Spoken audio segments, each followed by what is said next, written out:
Live 24 तास news, श्वास मराठी माणसांचा.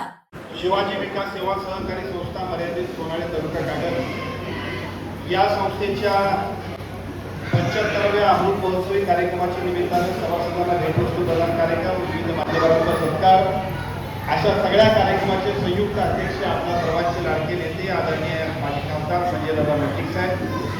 या कार्यक्रमाच्या निमित्ताने व्यासपीठावर उपस्थित असणारे दुसरे आपल्या सर्वांचे प्रमुख नेते सन्मान्य भूषणदादा पाटील, या कार्यक्रमाच्या निमित्ताने व्यासपीठावर असणारे आदरणीय अण्णामामा फराटे, ज्यांचा सत्कार केला त्या सत्कार मूर्तीमधले पहिले सत्कार मूर्ती ज्यांच्याबद्दल आदरणीय दादांनी वादात दिवा लावला म्हटलं ते आम्हा सगळ्यांचे जीवाभावाचे मित्र सन्मान्य बालाजीराव फराटे, नारायणरावजी मुसळे, आमच्या मुलगुटच्या भगिनी. त्याचबरोबर या कार्यक्रमाच्या निमित्तानं या ठिकाणी पोलीस झालेल्या दोघांचा असेल, समाधान मातूर त्यांचा असेल, हमीदवाडा कारखान्याचे संचालक झाल्याबद्दलचा सत्कार असेल, विविध क्षेत्रातल्या सर्व ठिकाणी अतिशय चांगल्या पद्धतीने उत्तुंग यश मिळवलेल्या सर्व मान्यवरांचा सत्कार ज्यांचा केला त्या सगळ्यांचं सुद्धा व्यासपीठावरच्या सर्व मान्यवरांच्या उपस्थितीमध्ये आपण सगळ्यांनी सत्कार केला. त्या सगळ्यांचं मनापासून अभिनंदन. या कार्यक्रमाच्या निमित्तानं व्यासपीठावर उपस्थित असणारे मुलगुड नगरीचे सर्व सन्मान्य नगरसेवक, नगराध्यक्ष, आजी माजी नगरसेवक, हमीदवाडा कारखान्याचे सर्व सन्माननीय संचालक, माजी संचालक, सर्व कागद तालुक्यातील प्रमुख नेते, कार्यकर्ते, पदाधिकारी या व्यासपीठावर आणि व्यासपीठासमोर उपस्थित असणारे बंधू पाटलांचे सर्व कार्यक्रमाच्या निमित्तानं उपस्थित असणारे आम्हा सर्वांचे सर्व जीवाभावाचे सहकारी, या कार्यक्रमाचं संयोजन करणारे, या कार्यक्रमाचे सर्व संयोजक म्हणजे अगदी एन.एस. चौले सरांच्या पासून कुराडे साहेब असतील, बाकीचे सगळी मंडळी असतील, या सोनाळी गावातील सोसायटी, डेअरी, सर्व आमच्या पार्टीचे सर्व प्रमुख पदाधिकारी, कार्यकर्ते आणि अगदी आमच्या रेडेकर साहेबांच्या पर्यंत आजच्या कार्यक्रमाच्या निमित्तानं खरं म्हणजे 75व्या रौद्र महोत्सव अमृत महोत्सव वर्षाच्या निमित्तानं या संस्थेच्या सर्व सभासदांना, संचालकांना मी मनापासून शुभेच्छा देतो. विशेषतः ज्यांचा फेटा बांधलाय त्या सगळ्या ज्येष्ठ सभासदांचं या संस्थेमध्ये असणारं योगदान आणि यांच्या माध्यमातून उभारलेली ही संस्था या सगळ्यासाठी निश्चितपणाने मी मनापासून अभिनंदन करतो आणि शुभेच्छा देतो. एक वेळ होती, एक काळ असा होता की या विकास संस्थांच्या शिवाय तुमच्याने आमच्या घरचं पानं चालत नव्हतं. 75 वर्षापूर्वीचा काळ जर आठवला तर सावकाराच्या दारात जायची सगळी परिस्थिती होती आणि त्या काळामध्ये विकास संस्थेच्या माध्यमातून एका बाजूला कृषीपूरक कर्ज आणि आमच्या कुटुंबाला सुद्धा लागणाऱ्या कर्जासाठी सोसायटी शिवाय दुसरा पर्याय नव्हता. अशा सगळ्या परिस्थितीमध्ये आपण सगळ्यांनी या संस्थेची सुरुवात केली, संस्था सुरू केली, संस्थेच्या माध्यमातून खूप चांगल्या पद्धतीने प्रगती केली. या गावातले अनेक संस्था उभा करण्यामध्ये या संस्थेचे योगदान आहे. आमचं सगळं राजकारण तर चाललं पण राजकारणापेक्षा सुद्धा अनेक शेतकरी कुटुंबांना मदत करण्यामध्ये सुद्धा सिंहाचा वाटा असणाऱ्या शिवाजी विकास सोसायटीच्या आजच्या या अमृत महोत्सवी कार्यक्रमाच्या निमित्तानं सर्व सभासदांचं, संचालकांचं आणि सर्व मान्यवरांचं मी मनापासून अभिनंदन करतो, त्यांना शुभेच्छा देतो. एक अतिशय चांगल्या पद्धतीने चालणारी आदर्शवत संस्था, चांगल्या पद्धतीचा डिव्हिडंड, चांगल्या पद्धतीचे ठेवी, चांगल्या पद्धतीचे शेअर, चांगल्या पद्धतीची वसुली आणि भविष्य काळामध्ये सुद्धा ज्या संस्थेकडून लोकांना अपेक्षा असतील अशा पद्धतीचं काम आपण सगळेजण करताय. मला असं वाटतं की हेच काम भविष्य काळामध्ये सुद्धा याच्यापेक्षा चांगल्या पद्धतीने करण्यासाठी आजच्या दिवशी आपण सगळ्यांनी संकल्प करावा अशी विनंती करतो. आदरणीय संजय दादांच्या भाषणामध्ये त्यांनी 2 गोष्टी सांगितल्या. त्यातली पहिली गोष्ट अशी होती की 75 वर्षांपर्यंत आता हे केलं ते सगळं ठीक आहे, पण आता 75व्या वर्षी आजच्या दिवशी काहीतरी चांगला संकल्प घेऊन सुद्धा या संस्थेने काम केलं पाहिजे, तरच खऱ्या अर्थानं आता हा अमृत महोत्सवी कार्यक्रम यशस्वी झाला असं म्हणता येईल. विशेषतः या देशाचं सहकार खातं आता अमितजी शहा साहेबांकडे आहे आणि अमितजी शहा साहेबांनी सहकारामध्ये एकापेक्षा एक अशा चांगल्या योजना व त्या साखर कारखान्यांसाठी असतील, बँकांसाठी असतील, एकूण आपल्या विकास सोसायटीसाठी असतील, अतिशय चांगल्या पद्धतीने राबवण्याचा निर्णय घेतला आहे. आणि त्याच्यातलाच एक भाग म्हणून गेल्या 5-10 वर्षामध्ये महाराष्ट्रामध्ये सुद्धा पॅक्स नावाच्या विकास सोसायटीच्या माध्यमातून वेगवेगळ्या पद्धतीचे सगळे व्यवसाय उभा करण्यासाठीचा महत्वपूर्ण अशा पद्धतीचा उपक्रम सुरू झाला. माझी विनंती आहे या 75व्या वर्षाच्या निमित्तानं आपण सगळ्यांनी सुद्धा त्या काळामध्ये अडचणीच्या काळात शिवाजी संस्था या सोनाळीतल्या अनेक कुटुंबांसाठी, अनेक शेतकऱ्यांसाठी वरदाई ठरली.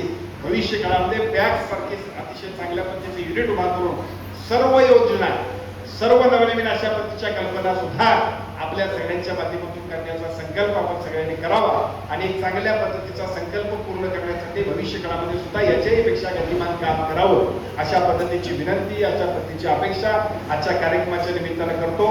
विकास सोसायटीच्या या सगळ्या कामकाजामध्ये बोलत असताना खरं म्हणजे रामभाऊ चौगलेंची आठवण मात्र निश्चितपणे मला होती. कारण समाधान मातुकडे आता इथं दिसतोय. भूविकास बँकेची कर्जमाफी मी जर केली असेल कुठं कुठं, तर त्या भूविकास बँकेच्या कर्जमाफीमध्ये निश्चितपणानं या गावातल्या सर्व शेतकऱ्यांचा समाधान आपल्या सगळ्यांचा खूप मोठा सिंहाचा वाटा आहे. सातत्यानं आपण सगळेजण ज्या पद्धतीने आग्रह धरत होता, त्यामुळे सभागृह बंद पाडण्यापासून तत्कालीन काळातले मुख्यमंत्री देवेंद्रजी फडणवीस साहेब असतील, आमच्या सर्वांच्या मध्ये आता नसणारे परंतु ज्यांचा उल्लेख करायला पाहिजे असे स्वर्गीय अजितदादा पवार साहेब असतील, या सगळ्यांच्या योगदानात आपण भूविकास बँकेची कर्जमाफी केली. त्याच काळात स्वर्गीय खासदार मंडलिक साहेबांच्या आशीर्वादाने आम्ही सगळेजण जे काही काम करत होतो, त्या सगळ्यांच्या मध्ये सातत्याने ज्या ज्या वेळा चर्चा व्हायची, मग आदरणीय संजयदादांच्या समोर चर्चा व्हायची, त्या वेळेला सुद्धा आपण सगळेजण आपल्या पाणी पुरवठा संस्थेच्या कर्जमाफीसाठी भांडत होतो. सभागृहामध्ये या सगळ्याबद्दल तुमच्यासारखाच आमदार म्हणून मी सुद्धा भांडत होतो. तुमच्या सगळ्यांच्या माध्यमातून सातत्याने केलेल्या धावपळीला धडपडीला आदरणीय मुख्यमंत्री तत्कालीन एकनाथजी शिंदे साहेब असताना आम्ही सगळ्यांनी GR केला आणि GR केला आणि 75% 100% म्हणता म्हणता 50%चा GR तयार झाला आणि त्या GR नंतर त्याची प्रत्यक्ष अंमलबजावणी होईल म्हणून तळाशीची संस्था असेल, आमच्या मुगले साहेबांची संस्था असेल, गंगापूरची संस्था असेल, आपली संस्था असेल, अशा सगळ्या संस्थांच्यासाठी वरदायी होईल अशा पद्धतीचं काम झालं. परंतु दुर्दैवानं सत्ता बदलली आणि परत पूर्वीचे निर्णयांकडे ज्या पद्धतीने सरकारने गतिमान पद्धतीने लक्ष घ्यायला पाहिजे होतं ते झालं नाही. मधल्या काळामध्ये आदरणीय बच्चू कडूने आंदोलन सुरू केलं आणि बच्चू कडूंच्या आंदोलनानंतर सरकारने एक निर्णय घेतला की जो महायुती म्हणून आम्ही सगळ्यांनी वचननामा जाहीर केला होता, त्या वचननाम्यातली कर्जमाफीची योजना कर्जमाफी करण्याबद्दलचा 30 जून पूर्वीचा निर्णय आम्ही घेतला आणि त्या 30 जून पूर्वीच्या कर्जमाफीच्या निर्णयामध्ये आपण सगळ्यांनी बघितलं असेल, मागच्या 4 दिवसापूर्वी कॅबिनेटच्या बैठकीमध्ये आदरणीय मुख्यमंत्री देवेंद्र फडणवीस साहेबांनी आम्हा सगळ्यांच्या साक्षीनं कॅबिनेटमध्ये निर्णय घेतला आणि उद्या त्याची अंमलबजावणी सुद्धा होईल. 25 तारखेनंतर त्याच्यामध्ये 50,000 रुपये प्रामाणिक शेतकऱ्यांना प्रामाणिकपणाने जे भरतात कर्ज भरतात 3 वर्ष अशा सगळ्या शेतकऱ्यांच्यासाठी 50,000 रुपयेपर्यंतची कर्जमाफी म्हणजे प्रोत्साहनात्मक अनुदान केलं जाईल आणि त्याचबरोबर अनेक वर्ष पेंडिंग असणाऱ्या 2 लाखापर्यंतच्या सगळ्या कर्जमाफीला सुद्धा अतिशय चांगल्या पद्धतीनं साधारणतः 36,000 कोटी रुपयाची तरतूद आम्ही सगळ्यांनी केली. या सगळ्याचा कॅबिनेट निर्णय होत होता आणि त्याच वेळा दादा मी त्या सगळ्याचा बद्दल सगळेजण मुख्यमंत्र्यांचं अभिनंदन करत होते. मी मात्र मुख्यमंत्र्यांना म्हटलं की साहेब या सगळ्याचं अभिनंदन मान्य, परंतु पूर्वी एक GR काढलाय की ज्या GRच्या माध्यमातून ज्या पाणी पुरवठा संस्था अजून सुद्धा वंचित आहेत.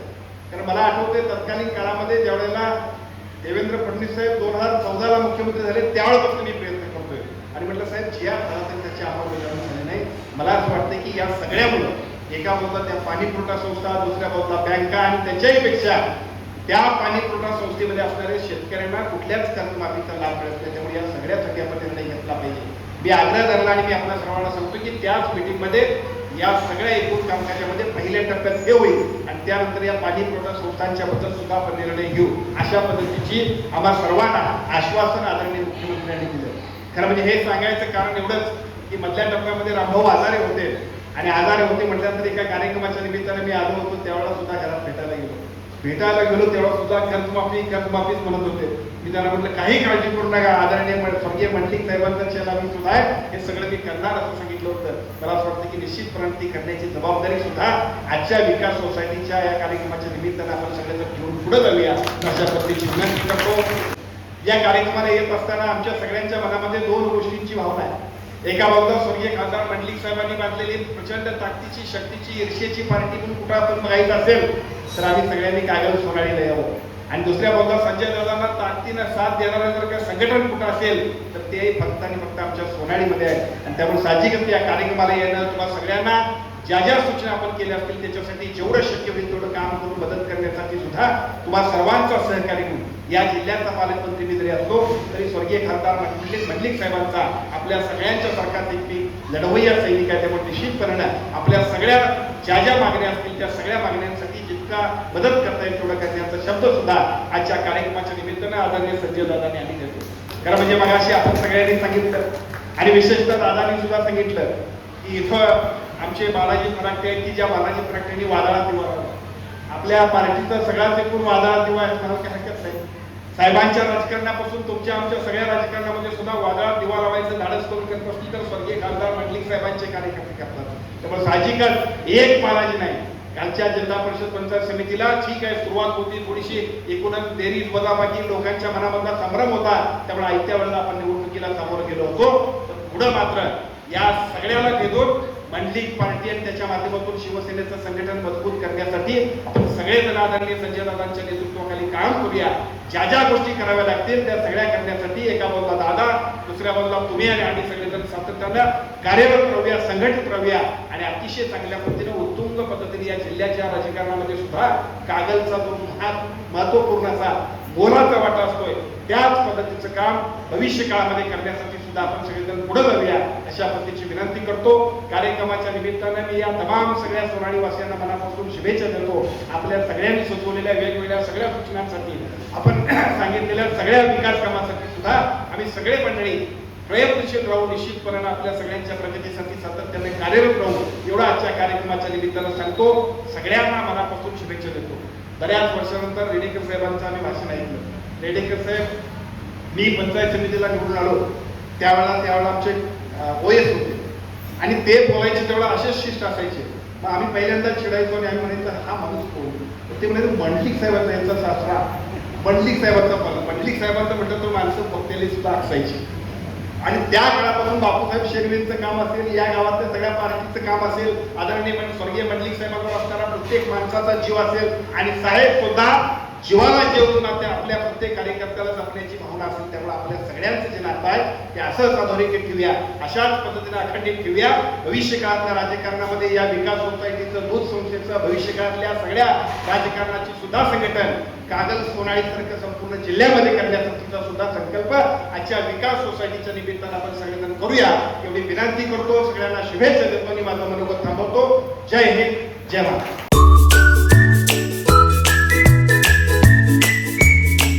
महाराष्ट्रातील ताज्या घडामोडी पाहण्यासाठी लाईव्ह 24 तास न्यूज चॅनलला सबस्क्राईब करा आणि बेल आयकॉनवर क्लिक करा.